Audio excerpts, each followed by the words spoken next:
What is up, everyone? Welcome back to my channel. I am Julie of Julie's Plans. I thought today would be a good time to do the Truthful YouTuber Tag video. I saw my friend Jen over at Jen Chapin do this video a couple of weeks back. I'll be sure to link her channel and her video down below in the description. And I thought that some of the questions as a creator were really fun, and I wanted to take the time and answer them with all of you today. So here goes. And I have the questions pulled up, but I'm also going to save them down in the description in case you are a content creator or a YouTuber and you want to answer these questions over on your space as well. So question number one, and I hope I don't lose track of these questions. So also let me preface that this is more of a question for content creators in general. Also, can we just the mess? Anyway. All right, let's actually get into the questions. All right, first one, have you ever received a product, tried it, didn't like it, and then decided not to review it? Actually, no. I typically, if I get products to review, I will share if I like it or not, and I will let the brand know immediately, hey, heads up, there's going to be an issue. You know, that way they're not totally blindsided. I do let them know any of the issues, any of the feedback, things like that, because I just think that it helps the brand out overall, just to be honest about your feedback with anything that they're sending you. And I think it helps to be honest with your audience too. So I've actually just never gotten anything and just not reviewed it. Also, you sign like agreements and things like that. So I think it's important to uphold your end of the deal and still do the review. So that's it. Yeah. All right. Product you use alone but don't show or use online. I think I show just about everything. I mean, really, I don't think that I'm like looking around because my desk is a hot mess. But I know that I don't always show things like my work planner, just because it's my work planner. There's confidential stuff in there. I'm just not going to share it online. So unfortunately, I can't show that. And that's not any sort of fancy planner at all. I also do use like a plum paper planner. As far as planner things go, I use a plum paper planner, and I don't show that either because one of those is for content planning. My daily one, you guys know, I do share that one with you guys. So product you won't buy because you don't support the brand. I knew that question was coming, and still, honestly, there really isn't any. I don't think so. I have still even bought gifts for people from like EC. Do I buy stuff for myself? Very rarely. There really isn't, and it's not a brand that I seek out to buy things, you know, like before it was like that was the first place I would go. So it's just not the first place I go to for planner things. But I haven't like completely like written off a brand. I don't know. I wouldn't say that there isn't absolutely anything that I won't buy because I don't support the brand. I certainly don't support things that have been done by certain brands, but I would be lying if I said I don't buy absolutely anything from those brands. Do you have any blocked words? And honestly, I didn't know that this was a thing until I watched Jen's video. I was like, oh God. So I do know that I have a filter on the comments of my videos, but I don't actually know how to use the blocked words feature. It's something that I do need to look into. I do monitor my comments very closely. I very rarely have issues. And then the questionable comments are filtered out, and I do try to take a look at those every once in a while, but they're really not bad. Sometimes they're like just spam. And I just delete them and make sure they never see the light of day. So, but the keywords thing, I definitely need to take a look into, because I want to make sure that my community and the people that engage with me here are in a safe space. So it is something I am going to do. I just haven't done it yet. Do you delete comments? If so, why? I can honestly think comments that actually make it onto the YouTube comment section of my videos, I can probably think of maybe one time that I deleted a comment, and there was just arguments going back and forth between two people, and it had nothing to do with my video, and I was like, delete. Why are you here? Go argue somewhere else. So, all right. But other than that, no, not a whole lot of deleting. Okay. Do you block people? Absolutely. On YouTube, not so much. I haven't really seen a reason to block anyone. Instagram, absolutely. I get so many of those like spam Bitcoin comment things that make absolutely no sense. I'm like, why are you guys commenting on my stuff? But, and honestly, just haven't had to block people a whole lot. I know that during the election, there may have been people that didn't agree with me. Most were extremely like they wanted to have a respectful conversation back and forth. And there were maybe less than 5 people who didn't want to be so respectful. And I just, you know, block. We're gonna make that a thing. I need to figure out how to put a button right there. Just bye. All right. Have you ever lied about a product to stay on good terms with the brand? Absolutely not. No, absolutely not. I will always be honest with the people that are watching my videos or looking at my stuff on Instagram. There's absolutely no reason to lie. If a brand doesn't truly want honest feedback, you probably shouldn't be doing business with them. That's just my thought. It's just not worth it to work with a brand that doesn't want you to be honest about their product, because if the influencer isn't saying X, Y, and Z about a product, the customer eventually is going to catch on, and then they lose trust, and then they lose business, and it's just not good. Have you ever initially liked a product when you reviewed it and then changed your mind about it but didn't let your audience know?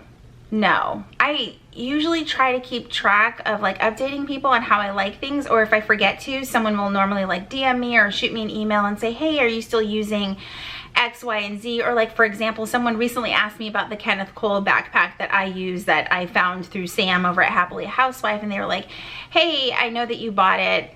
I think it's been like 2 years that we both got it. Do you still use it? Do you still like it? And I absolutely answer those and just am honest with them, because I think I'm not going to do update videos on like every little thing that I use, but I think it's important if someone does ask you like, hey, are you still using it? Or how did you like it after the fact? Because you can review a video and like something for like a week, and then something else comes along. Doesn't mean you didn't like that other item. And I realize I'm rambling, but it is, yeah, just be honest. We use products, and sometimes we use them sometimes longer than others, and that's okay as well. But yeah, I don't mind updating people if I've changed my mind about something. But I don't like deliberately go out of my way to make a video to say that I've changed my mind about something. Yeah. Influencer you don't trust. So I don't really have anyone in specific, but there are like categories of YouTubers that I don't really care for, and those are like the people that like exploit their kids on YouTube. I'm not a big fan of like family vlogging. It's pretty evident when you watch some of those videos and the kids are just the center of attention of the video, and there's not really a whole lot of just profound content. It's really like the kids and all the stuff that they're seeing. And I understand that maybe as a viewer it can be fun to watch those things, but you really need to be careful of who is actually watching your videos. And as a content creator, you can see the analytics of the gender of your audience, the age of your audience, where they live, all of those things. And there are a couple of channels out there like really bringing to light the dangers of having your kids on social media to that extent to where you're posting videos nonstop and they're the main part of the content. So I don't trust those channels at all. I just have a big issue that they're just doing it to share memories, because you can record videos and never post them on YouTube and your memories will be just fine. Just saying. Okay, moving on. All right.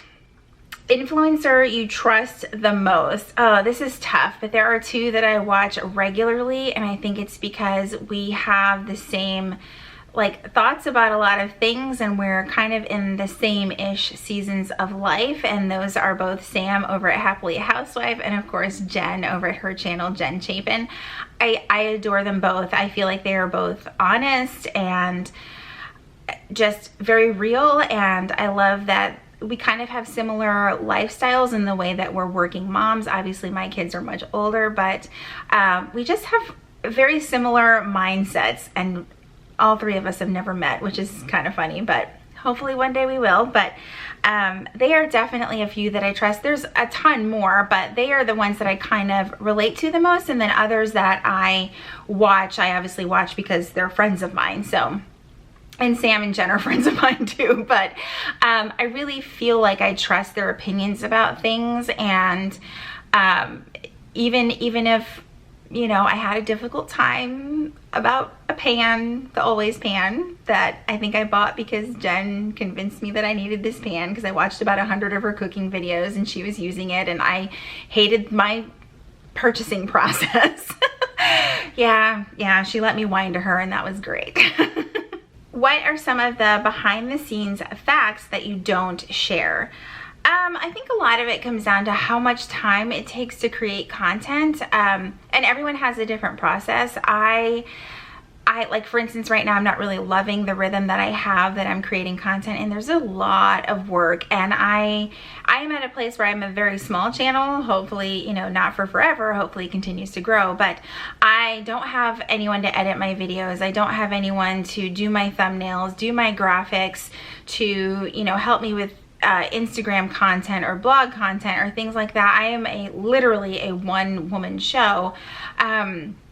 So sometimes it is really hard and it's very frustrating, and I don't like to share that too much because I don't want to discourage anyone from possibly starting this journey themselves. I think that this is great. I love doing YouTube. It is not my main source of income, thank God for that, but I absolutely love it. But some days are really, really hard, and I just want to like throw my camera across the room and like never post anything again. And then other days I'm like, I can't wait to make the next 500 videos. I love this so much, but there are days that it's really, really, really tough, because I feel like as someone who works full-time outside of the home, it can be difficult to balance it, and it can be very frustrating, and it's something that I have been working on a lot. Have you ever shown one product but were actually using another? No. That was short and sweet. Have you ever not disclosed a sponsorship? Absolutely not. I do not want to go to jail. I don't want to owe anyone any money.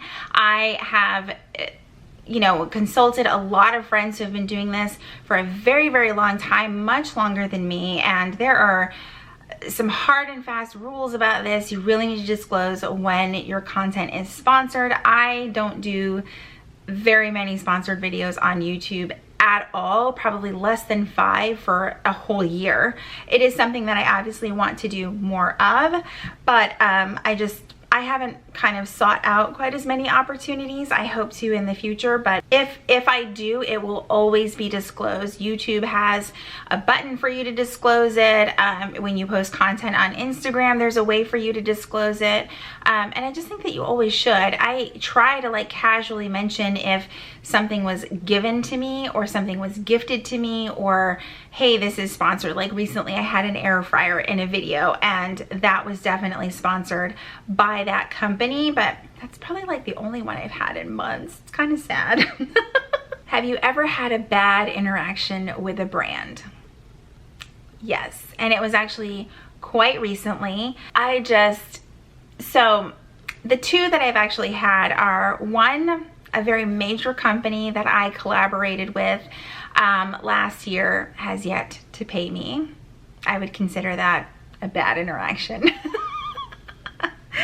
And then second, I had a delay with putting up content with a particular sponsorship due to my daughter having COVID. Any other brand that I work with would have understood.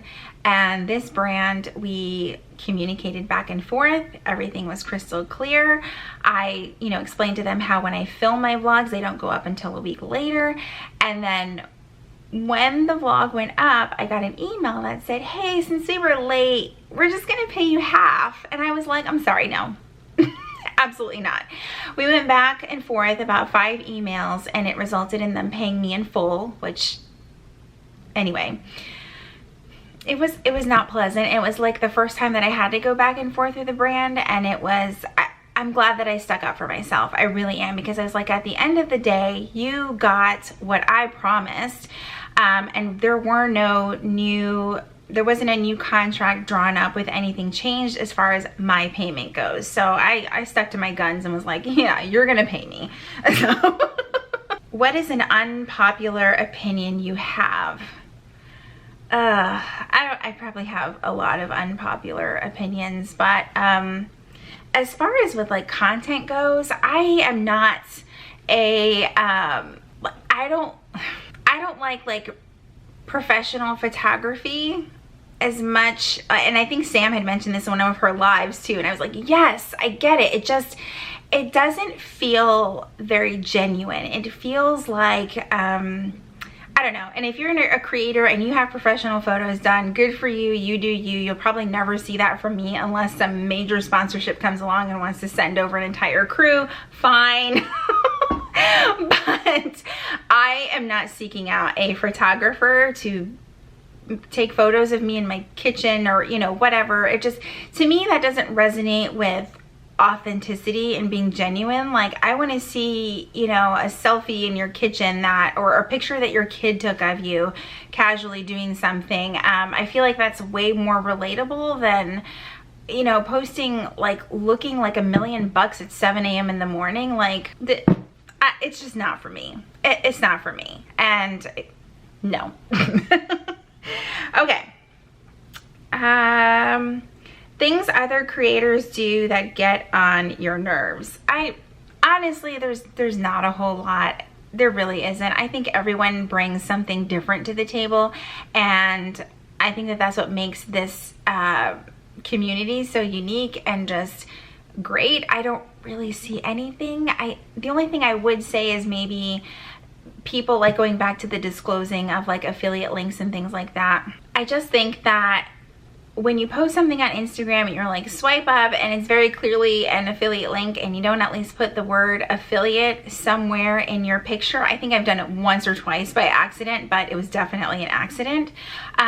You have to disclose that you're an affiliate or that you somehow got the product, you didn't pay for the product, things like that, and the expectation is that you are going to talk about it. You are an affiliate, you have a relationship with that brand, and some people don't do that. And one, it's against the law.